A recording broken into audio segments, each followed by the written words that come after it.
Ministry for Education, Sport and Culture, whether those who wish to undertake full-time higher education by distance learning are able to access the same level of student awards as those attending in person. Thank you.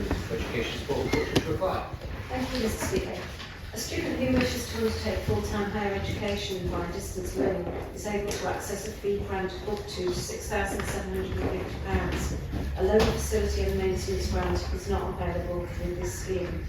A student who wishes to undertake full-time higher education attending UCM is also able to access a fee grant of up to £6,750, but a maintenance grant also of up to £5,000.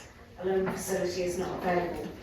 A student who wishes to undertake full-time higher education at an off-island university is also able to access the £6,750 and a maintenance grant of up to £7,500 for UK universities and £8,000 if attending a university in London or abroad.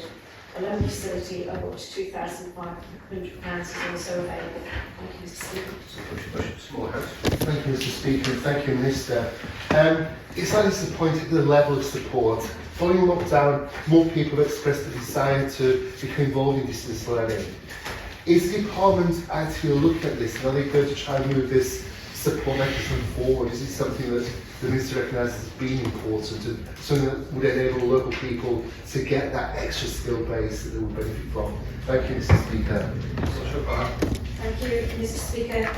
Obviously, student awards applications for the current year, for September 22, are currently open, and obviously we can't make any amendments to the regulations for this year, but I can assure the Honourable Chamber that a wider review of the options is being considered in alignment with the Island Plan to support students, which includes studying via online learning.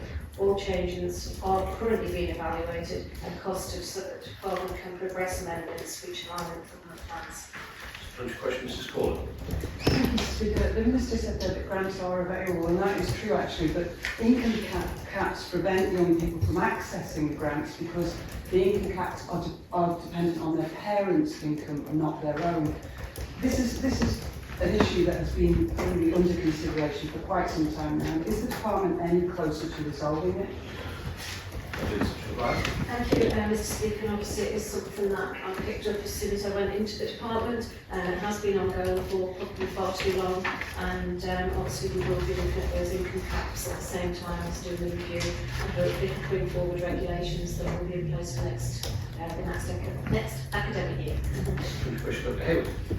Thank you. The Minister can see that during the past couple of years, especially with COVID time, that the students who've been approved for funding and got maintenance grants actually ended up living on the island and being taught remotely anyway. And in essence, there's no difference between the education that they received and the students who would have opted for a distance learning course, only they got their maintenance fees. And this is a completely unfair situation for those students who, for various reasons, can't leave the island. And actually, we're doing a disservice to our students who maybe are committed to staying on the island for family reasons or other things by not helping them further their education. And that's a valuable resource that we're missing out on. Thank you, Mr. Speaker. And I need to make it clear that the student awards scheme is a totally separate one to the distance learning grants scheme, the VTAS scheme. They're two distinct differences, and that is one of the reasons why obviously there was consultation on the VTAS scheme last year. We are looking at all of that and trying to find a way forward that fits with the Island Plan to make sure lifelong learning is a part of the department's processes, and we are going to review that and bring it forward. Thank you, Mr. Speaker.